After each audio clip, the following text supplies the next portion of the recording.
Mais j'avais déjà dit qu'après l'élection, ces candidats avaient déjà des promesses avec le gouvernement pour y entrer. Qu'est-ce qui vous dit? Que le candidat dit que moi je sais qu'elle ne va pas gagner. Mais je viendrai remettre les rapports au président. En pleine campagne, comment Atangadi le fait bien? Et c'est toujours lui qui nous avait dit que c'est lui qui avait négocié pour qu'un quelconque candidat ait quelque chose. Donc, en fait, vous comprenez donc que ce que nous avons décrié depuis, c'est ce qui arrive aujourd'hui. La peur pour Atangadi, c'est plutôt le Grand Nord. Avec Issa Chiroma, il a envoyé maintenant là-bas, et l'armée, et ceci et cela, pour l'intimider, pour le cadenasser, pour faire ceci et cela. Mais, attention danger, ce qui s'est passé au Nozo risque de se passer là-bas.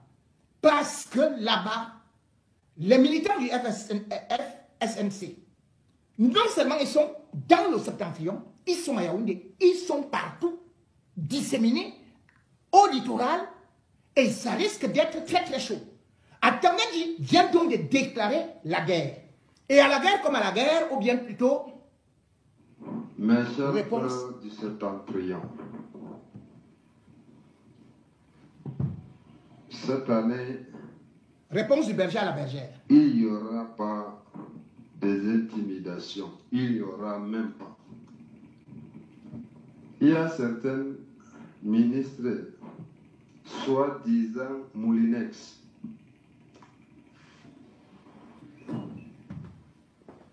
je ne sais pas s'il peut aller faire ce genre de propos dans sa région. Je ne pense pas. Mais, monsieur le ministre alias Moulinex, je vais vous dire des choses. Vous avez fait ça avec Marafa, ça a marché. Vous avez fait ça avec Bamoulke, Iya Mohamed, ça a marché. Mais cette fois-ci-là, vous allez voir ce que vous n'avez jamais vu, monsieur le ministre.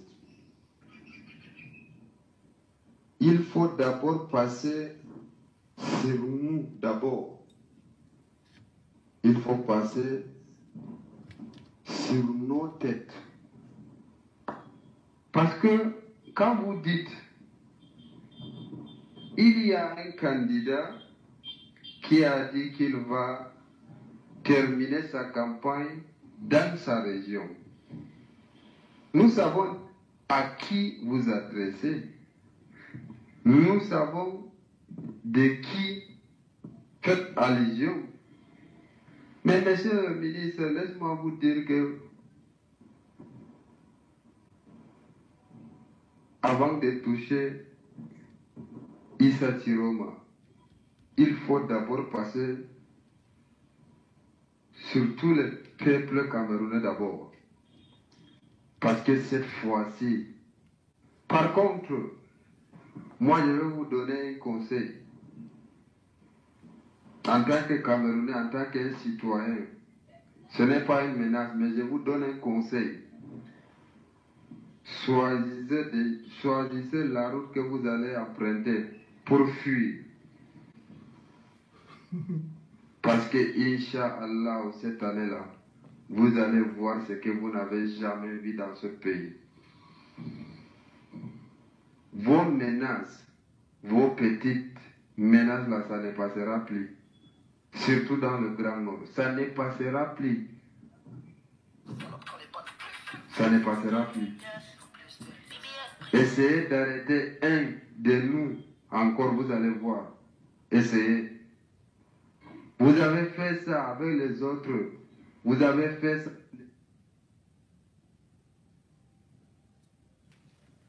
Veuillez nous excuser. Veuillez nous excuser.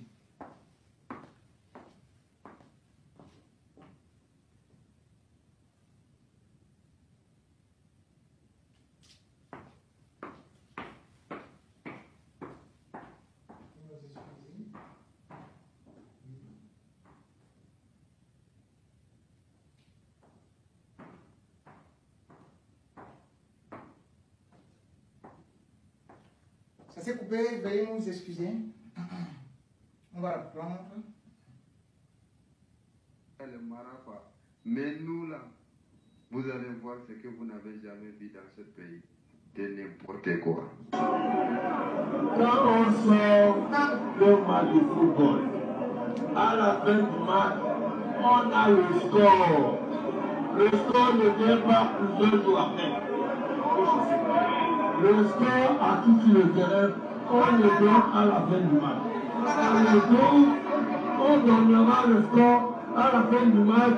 Voilà la réponse de Kali. On n'attend pas la chambre d'homologation. Non! On n'en a pas. Le score se fera à partir de 18 h.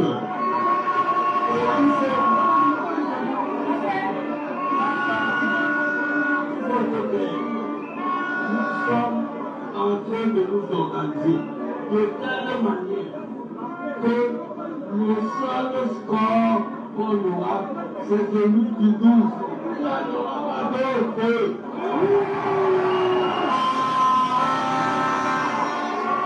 Et Tanga, tu as prêté toi. Il faut aller préparer la guerre là-bas.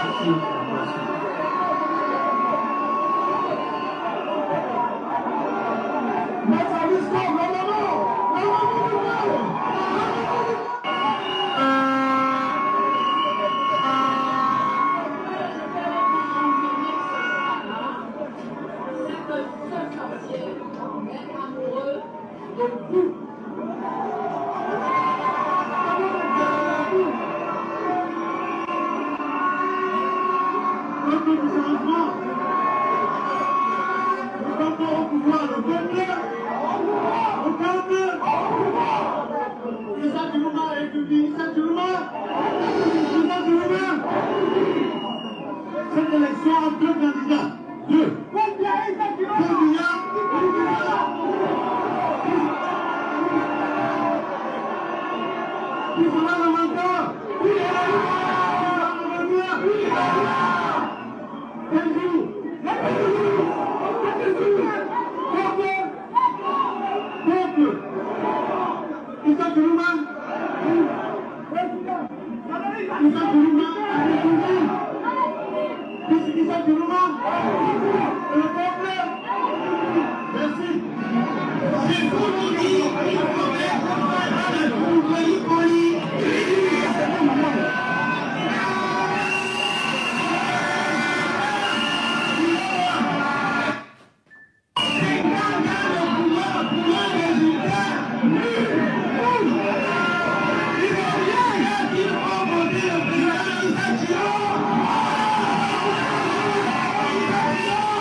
La densité et la popularité de Issa Chiloma, dont la côte a eu à grimper en un laps de temps.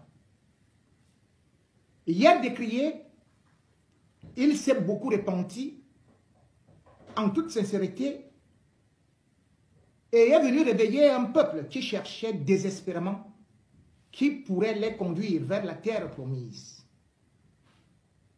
Il n'est peut-être pas ça, mais il pourrait aussi être Messie, puisqu'il s'appelle Issa. Pour des catholiques, pour des chrétiens, il faudrait savoir que lorsque Jésus-Christ avait disparu, enfin dans l'église, on ne voit pas où était Jésus entre 13 et 30 ans. C'est écrit juste qu'il croissait dans le désert. Mais en faisant des recherches, on va se rendre compte que il était allé jusqu'au Tibet.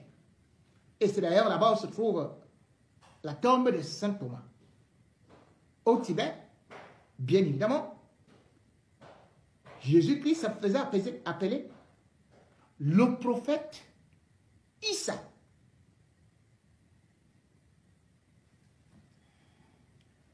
Est-ce donc le nouveau prophète tant attendu? On a annoncé le diable. Mais ce diable-là est celui qu'on a aussi vu se faire maltraiter par les autres diables. puisqu'il a connu le purgatoire, que dis-je, l'enfer, il a souffert sur terre, il a été humilié jusqu'à ce qu'il a réussi à repartir au ciel où il est devenu ministre. Et il a donc commencé à accomplir toutes ses missions. La démission de Issa Chiroma ressemblait tout simplement à une mise en scène, à une sorte de foire, mais plus le temps avançait, plus il a commencé à donner espoir. Beaucoup se sont mis derrière lui. Les partis politiques ont voulu bouder. Mais le peuple a commencé à courir derrière lui. Comme le prince, comme le prophète Issa. Oui, Jésus-Christ n'a pas coalisé. Jésus-Christ était aussi présenté comme celui-là qui, bien évidemment, était en train de venir combattre l'ordre établi. Jésus-Christ est celui-là qui, au milieu de la foule, ne parvenait pas à sortir. Et qui, bien sûr, aussi était donné comme un ennemi public, un ennemi à abattre. Aujourd'hui, Issa Chiroma, dans le miroir grossissant et abêtissant du régime, est présenté comme un malfrat. Est même présenté comme parfois un ami des terroristes.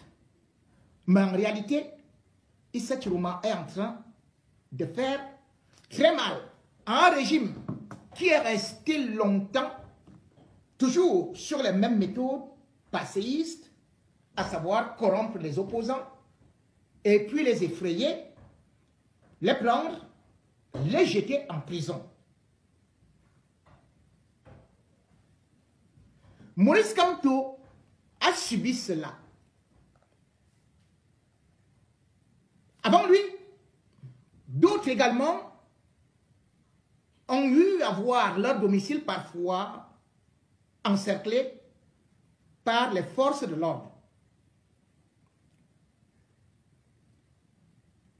Frumdi a connu cette expérience malheureuse.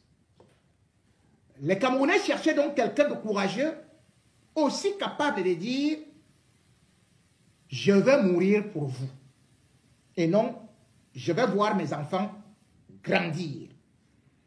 Et Issa Chiroma a subitement donc appris le rôle du sauveur, de celui qui n'a pas peur, de celui qui peut affronter la mort, de celui qui est capable de regarder le régime dans les yeux. Lorsqu'on voit aujourd'hui les sondages, on constate que sa cote n'a fait que augmenter et que désormais, ces derniers meetings, c'était plutôt des meetings de défiance vis-à-vis du régime. Issa Chiroma n'a pas reculé. Pour l'élection de 2025, le 12 octobre, peut-il gagner? Beaucoup disent certainement oui.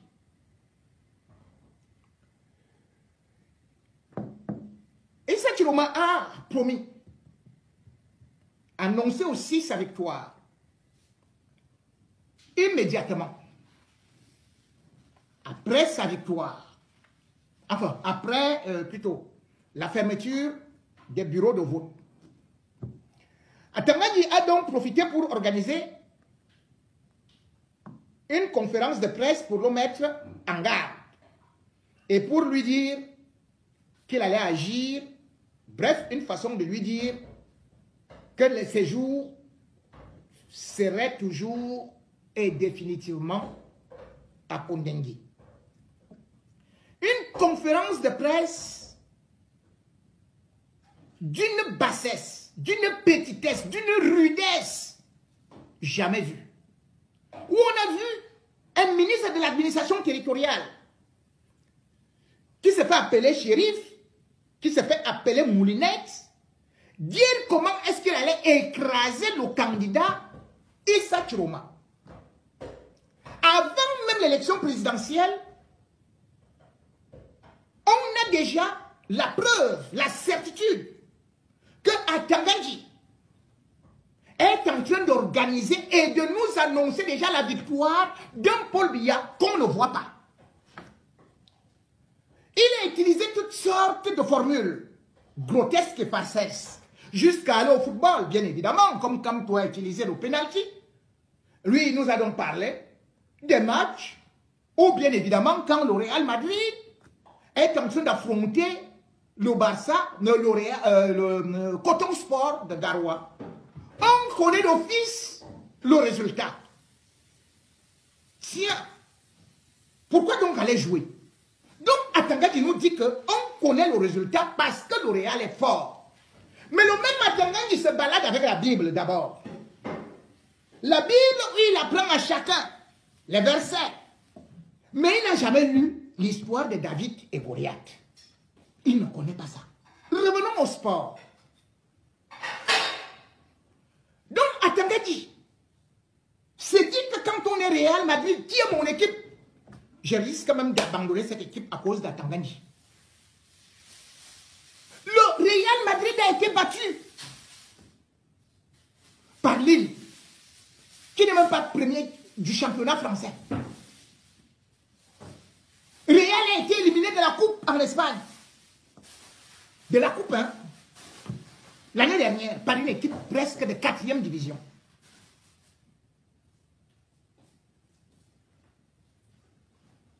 Comment donc Atangandji, qui veut aller au sport et qui ne connaît même pas la réalité de l'heure, peut parler du football lorsque le Cameroun, le grand Cameroun, se fait battre par le Cap-Vert?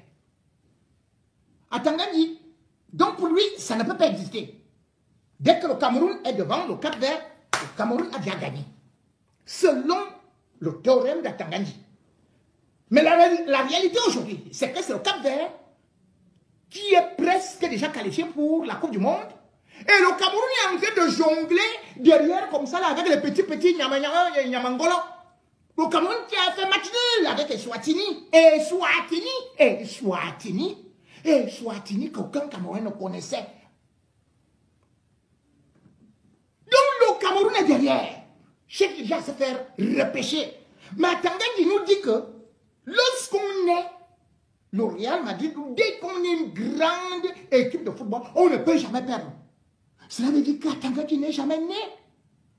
Ou bien il est né après les années 90, c'est-à-dire peut-être en l'an 2000. Puisque Atangandji ne sait même pas que le Cameroun avait fait match nul contre l'Italie en 1982. L'Italie qui est partie remporter la Coupe du Monde. Le Cameroun l'avait tenu en échec avec un but de Mbidarantes qui joue au canon de Yaoundé. Au canon de Yaoundé. Ils avaient fait 1-1. L'Italie de dinosaure, le meilleur gardien du monde. Ah tiens, Atangandji n'avait pas vu le match entre le Cameroun et l'Argentine de Diego Maradona. Il ne sait pas que, en 90, que l'Argentine de Diego Maradona était le meilleur joueur du monde. Et celui qui a marqué le but s'appelle Oman Biyik. Contre l'Argentine, personne ne le connaissait. Il jouait, même pas dans le meilleur club du Cameroun. Mais à Pouma, une équipe de 2e division avec Canabi. C'est lui qui avait marqué le but. Atangandji n'était pas au courant que c'est Massing qui avait stoppé. Massing, qui n'était rien du tout, un quartier ça, que c'est lui qui avait stoppé Maradona. Que le Cameroun avait gagné l'Argentine, championne du monde, par 1-0. Bon, Atangandji était encore dans le ventre de sa mère. Mais hier, la dernière Coupe du Monde, Le Cameroun n'a-t-il pas battu le Brésil? Quel pays a déjà remporté plus de Coupes du Monde que le Brésil? Mais le Cameroun de Vincent Aboubakar qui n'a même pas de club. Sur une passe de Ngom Kome, un joueur de Bolowa ou de Samelima qui n'était même pas professionnel. C'est lui qui a débordé à l'aile. Bim, centre, bim, tête, bim. Yeah. Attendez, qu'il n'était pas là quand le Cameroun battait le Brésil. Donc, attendez, il a déjà les résultats. Parce qu'il dit que le RDPC a couvert ceci, et ainsi de suite, et l'autre de l'autre côté. Et que c'est lui qui va tenter? Il va l'arrêter. Parce que quand on va à l'élection, on connaît déjà son poids politique. Mais si chacun connaissait le poids politique de l'autre, Lula serait-il devenu président de la République? Ah, peut-être qu'il ne connaît même pas qui s'appelle Lula. Peut-être qu'il ne sait même pas que Macron n'avait même pas d'abord de parti politique avant d'imaginer pouvoir créer un mouvement qu'on appelle En Marche. N'a-t-il pas gagné une élection ici en France? À Tanganji, c'est l'incarnation aussi de l'idiopathie d'un homme qui a passé son temps à voler comme une souris et qui, loin de pouvoir s'adapter aux nouvelles règles de la démocratie, fait uniquement et se nourrit uniquement de la barbarie. Écoutez donc le raisonnement d'Atanganji. Avant une élection, il est déjà électant, il est déjà au Conseil constitutionnel et il menace déjà d'aller arrêter des gens chez eux, les opposants. Et il a déjà même déterminé en tant que ministre de la Justice combien de temps ils passeront en prison. Ils passeront beaucoup de temps, puisque c'est lui le prophète. Aucun écart de comportement ne sera toléré. Et je voudrais être très clair. Le titre de candidat à une élection présidentielle ne confère aucune immunité à quiconque. Donc que les gens cessent de se tromper. Être candidat à une élection ne veut pas dire qu'on est déjà président. On peut toujours rêver. Avant d'entrer dans cette salle,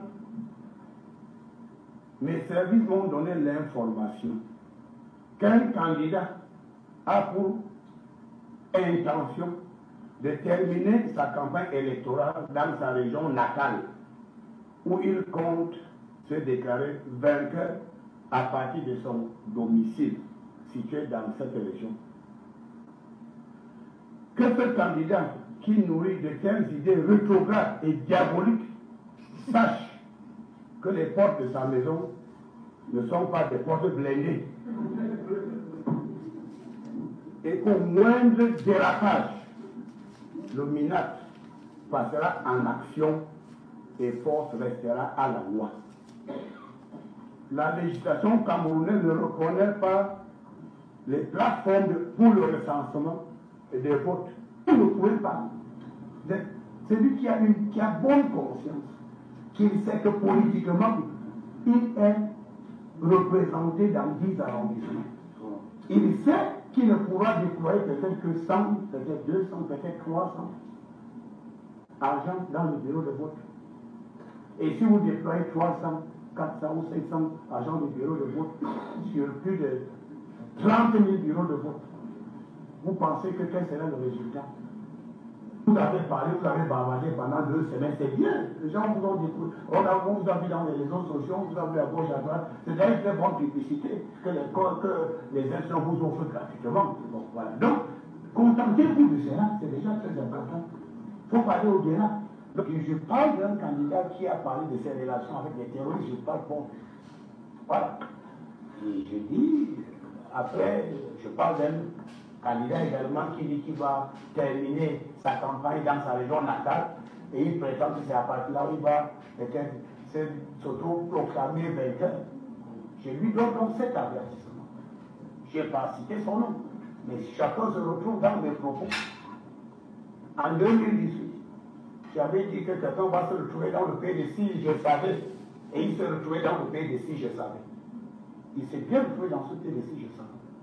C'est la même chose que de dire à ceux qui seront tentés de perturber le scrutin présidentiel, ils vont se retrouver dans ce pays de si je savais, et ça sera pour une très longue durée. Ce sera pour une très longue durée. Il faut que les gens... Vous ne pouvez pas être dans un processus et vous prenez plaisir de défier tout le monde pour des intérêts égoïstes, partisans et rétrogrades. Voilà. Moi, je parle sincèrement. Le MNAC ne peut pas vous dire qui va gagner l'élection présidentielle. Ce n'est pas mon rôle. Mais je peux quand même vous dire qu'à date, là où je vous parle, je peux vous dire que sur les 360 arrondissements, il y a seulement tel ou tel qui a pu faire campagne dans les 300. Je peux plus que les statistiques. Les gouverneurs sont là, les préfets sont là, les sous-préfets sont là. Et quand vous arrivez, avant même d'arriver, je reçois le rapport que vous êtes en train d'arriver. Quand vous sortez, je reçois le rapport. Donc j'ai la carte électorale. Voilà pourquoi je ne dis pas que je connais. J'ai dit que c'est lui qui est représenté politiquement dans 10 arrondissements sur 360 et qui a même connu des défections importantes au sein de sa formation politique, ne peut pas avoir la prétention de gagner cette élection présidentielle. Il est même très loin. Alors, moi, je n'ai pas dit que le Cameroun a l'opposition la plus belle du monde. C'est pas moi qui le dis. J'ai lu ça quelque part. Que le Cameroun avait l'opposition la plus belle du monde. J'étais quelque part, j'étais en train de lire. Bon, je ne sais pas qui a fait ces analyses. Bon, je ne sais pas. Mais j'ai lu que oui, bon, est-ce c'est vrai, est-ce c'est pas vrai, on verra.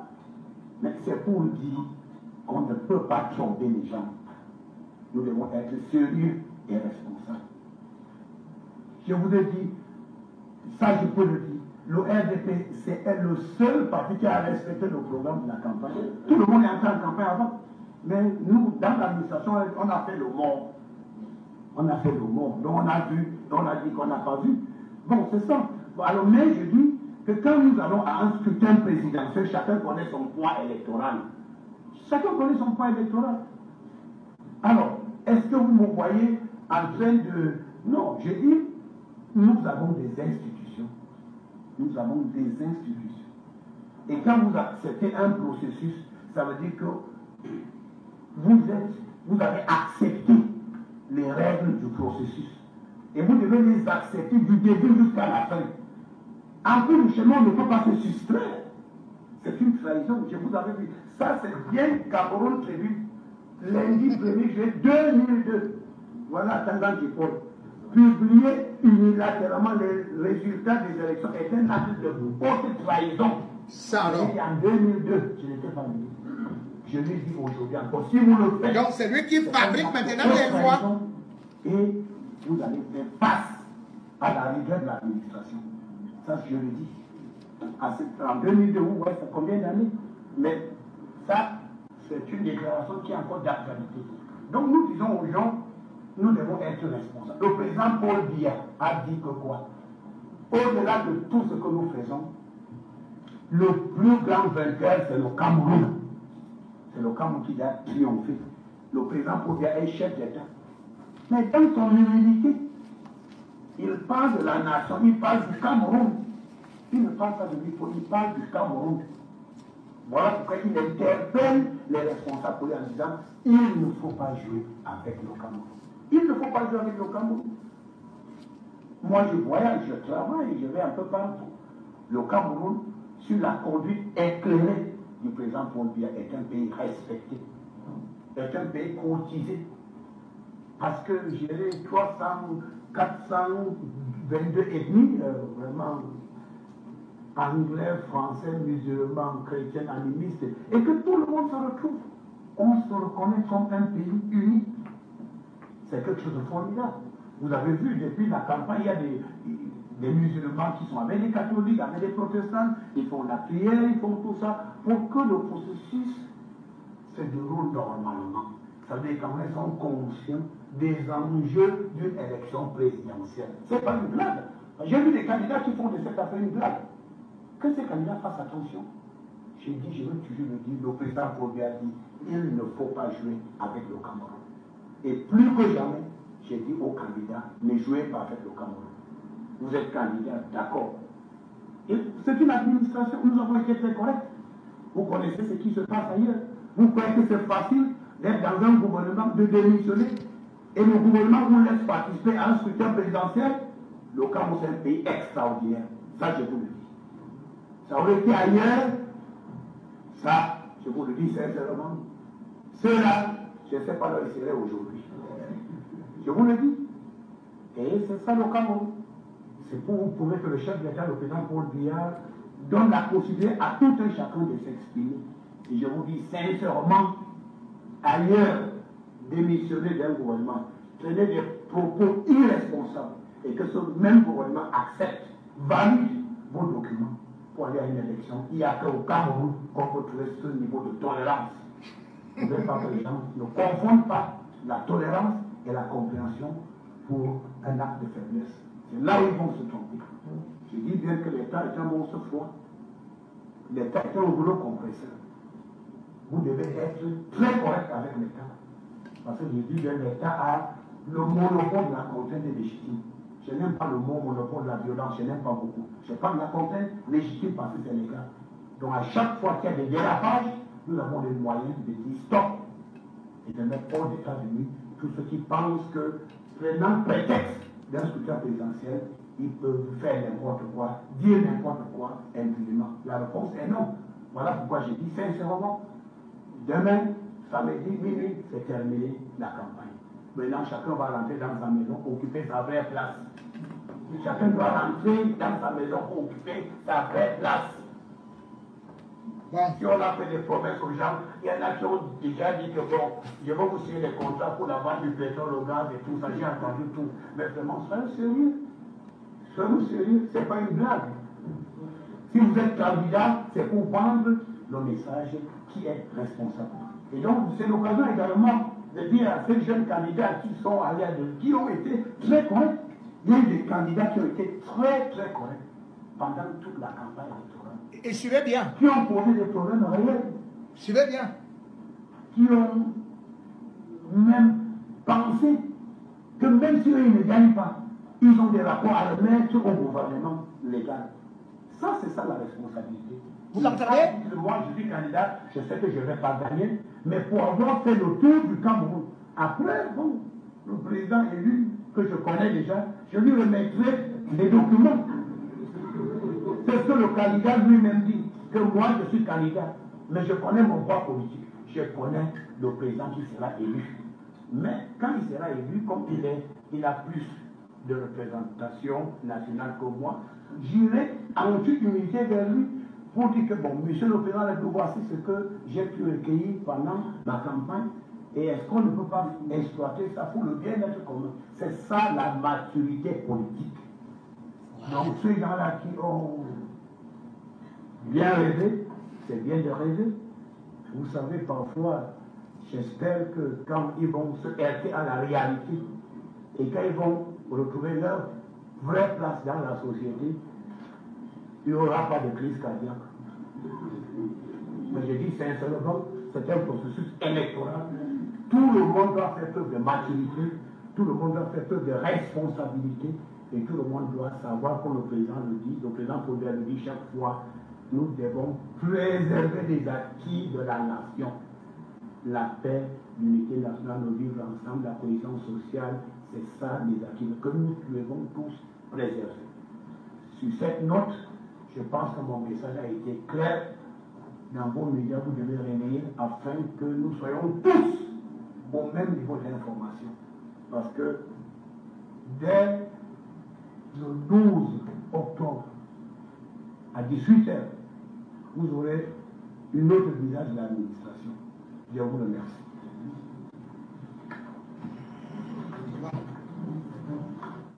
Première des choses, il y a les menaces. Envers qui? Le candidat qui, bien évidemment, va partir faire campagne, machin, à déclarer ceci. Donc, Issa Chiroma, on n'a même pas cherché de midi à 14 h. Et d'ailleurs, Tongué lui a posé cette question, il a commencé à manger la bouche. Il envoie donc des messages exactement comme il a envoyé aussi à Maurice Kamto.